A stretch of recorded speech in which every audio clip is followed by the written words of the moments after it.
right? And in terms of him showing us the same thing that we were going through as a family, expressing compassion, empathy, it wasn't there. Did you say he didn't make it? Your brother? We didn't raise the money that was needed to go to India. We failed. But something beautiful happened. The Kenyatta National Hospital decided all of a sudden to subsidize the surgery at the hospital, so that the hospital can do the kidney transplant, right, locally, and now even at a less figure. You know why? Because the hospital was being congested. Very many dialysis patients. If you have kidney failure, dialysis on a weekly basis. Very many patients and so on. So they decided to cut the number of one of the ways of cutting the number of patients is to subsidize and get these guys kidney transplants, right? And that's what happened. So the brother that follows him donated and so on. By that time I was in Uganda. So the whatever went successfully, the transplant went successfully, even up to today. The guy is good and so on and so forth. We thank God for that. Yeah. And we're going to take a break, and when we come back, we're going to try and understand how emotions or emotionlessness does impact on a child, or on a son, when as a father we hold it back and we never realize that our children need to see the entire range, the spectrum of emotions. Yeah. Yes. Cool. Our goal is to be a resource point of growth and safe space where men who are struggling can find a hug. Man can talk to man and become as iron sharpens iron, changing the countenance of his friend. And we want men to be there for each other in this treacherous journey that is a man's life. No man should struggle in the dark alone, and we intend to work with men who we view as wounded warriors to get back to their identity, to discover their innate potential as men, as husbands, as fathers, as leaders, because we believe that if the manhood challenge is solved in our generation, half the world's problems will also be solved. Yes, welcome back to the Solid Jamaaz show, and today we're talking about the concept of patterns of paternity, or the different things that we find ourselves carrying as men and never realize that we picked that up from our fathers. Yeah. And like my brother here says, I am my father's son. Yeah. And speaking of father's son, we ended our previous segment by talking about that thing that happened in your family, and how it caused some of you to bond, and yet still there might have been something missing. And this is why I ask, what do you think now as a father of two beautiful children? What do you think happens when your children see you crying? Let's first talk about that. I don't want to talk about your dad. I want to talk about you, because now we're talking about you being the one with the power to break or change the patterns, so that Ethan picks up a different pattern. And so, what do you think happens in your children if they see you sad, if they see you crying? Yeah, if they see you helpless, it comes. Let me tell you, all those emotions are not isolated from conversations. What I'm figuring out is that the more you converse, the more they understand you, the more you share. Actually, the idea of opening up as a human being to your kids, right? And just communicating vulnerably, right? And showing them what you're going through. Just they might not be able to understand the nitty-gritty of life, but you can open up to your kid. You can talk to them. If you don't talk to them often, then crying is a foreign thing. Showing emotion is a foreign thing. And when I'm talking about talking to them, I'm not talking about did you do your work, did you do your homework, and asking those parental questions. I'm talking about just sitting back. And for example, the other day we were playing Monopoly with Ethan, and he was pronouncing Moscow as Moscow, because the word cow in Moscow, and we had a laugh, and we were laughing at each other. That kind of a vibe. The more you have that kind of a vibe, I'm not saying that he can at some point in time start disrespecting me and so on, but just having that kind of a freedom, a kind of a vibe, it allows me to show the large spectrum of emotions towards him and so on and so forth. So let's use this scenario. End of month, rent is due. You don't have rent. You're stressed out. What kind of conversations should you be having with your son about that particular thing? Like, clearly he's seeing you stressed about this. What do you think is the healthy thing to do?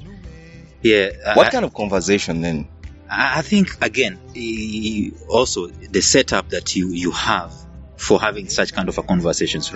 Remember, there's a time you told me about the concept of the dinner table coming back. Yes. If you have a concept like that of the dinner table coming back, I don't have that concept fully yet in my house, because again, the imprint, and I don't want to keep blaming my father and so on and so forth. The imprint of the discussions on the dinner table and so on. So anyway, in a situation of where the rent and so on and so forth is troubling and so on, what I could do is basically just open up and tell the guy, I'm stressed because of this. We've not there are some bills that we need to pay and I've not been able to pay, and it's due and so on and so forth. And he can start asking, and very many other things can start coming up. But I thought you were working with MTN. I thought you were working with these guys and so on and so forth. And because they normally think I have a lot of money. Every kid thinks their parents have a lot of money, and that's why it's almost an abomination for a child to ask for something and you say I can't afford it. Because children have this elevated imagination of their parents, like we are heroes. And I think in there is maybe why parents struggle, especially fathers struggle to show that they are human and that they are, what's that word? That they're susceptible to all forms of pain.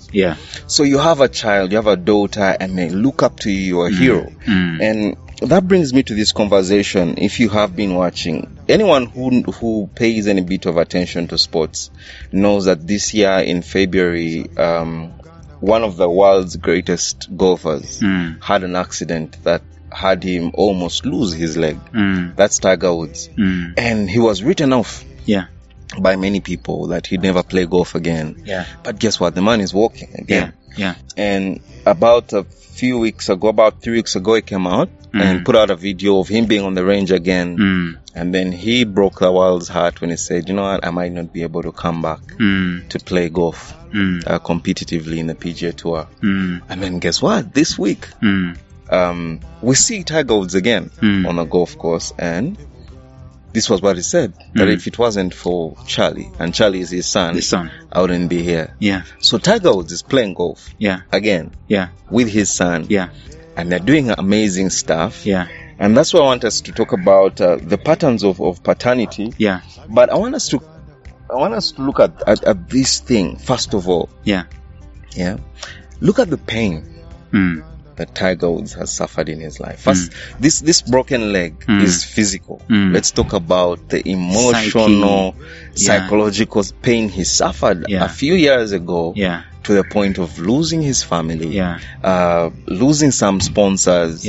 I don't know which year that was, but that could have been 4 years back. But it was a major issue. That he had to lose his marriage.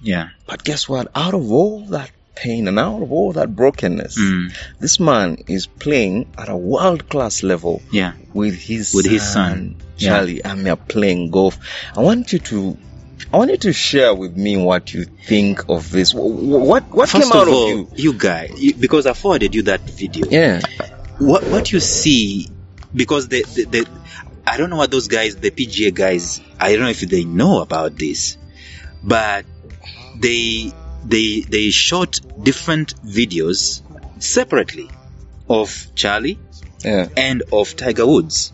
How Tiger Woods, his mannerisms on the range. I mean, how he does a shot and how he, whatever he's hurt, how he does his emotions when he does a bad shot, wants to break his and when he wins and he pumps his fist, it is the exact same thing that Charlie does, and at different times. You should hear my father laugh. It is imprint. You could just say, this is copy, this is Control-C, Control-V, copy and paste. But, and the thing is, probably Charlie was watching Tiger. Or right? Not. Or maybe it's just DNA and so on. And he just, that's why we are talking about, I am my father's son. Whether it's positive or negative, you cannot run away from that fact. Yes. So now here we are. As I was saying, you should hear my father laughing. Yeah. My father's laughter is contagious. Yeah.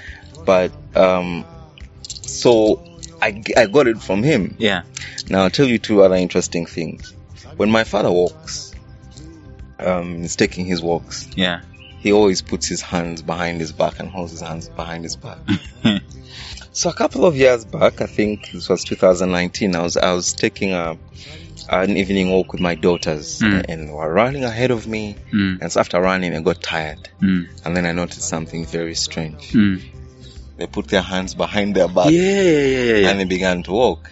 Yeah. And now my wife really teases me about this.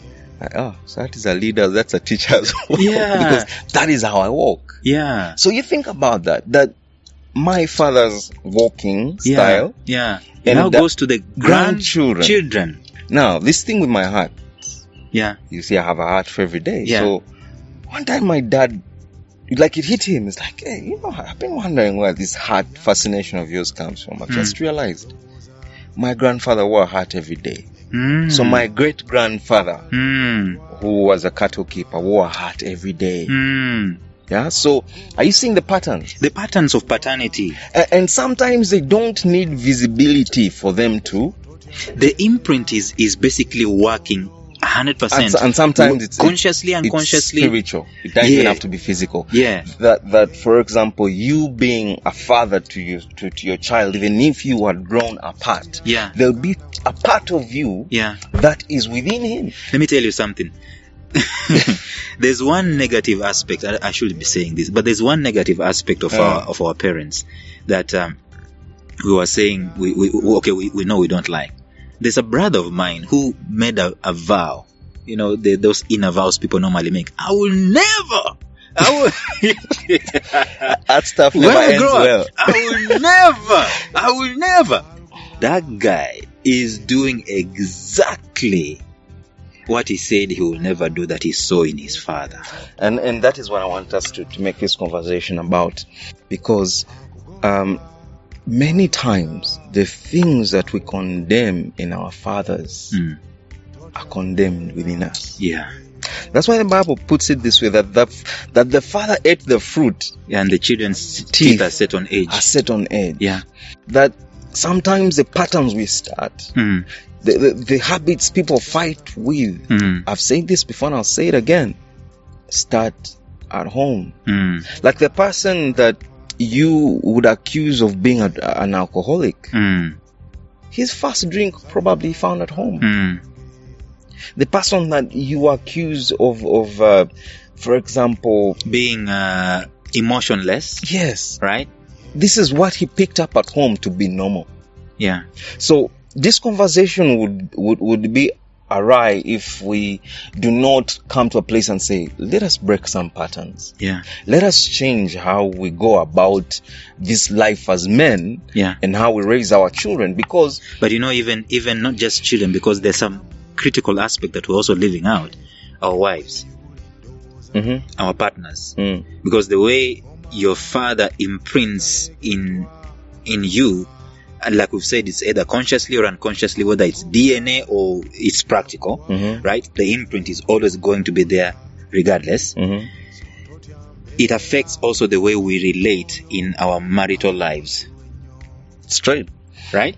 Because your wife might be seeing some things in you that she can't explain, and so on and so forth. And for you, it is normal, it is natural, it is, how can I say, it's automatic, right? You're not intentionally doing some things, but they're oozing out of you. They're just coming out of you. A guy was telling me, I think it was in the previous episode, where Don Otieno was telling us that for generally men are told to be a man and not to cry and so on and so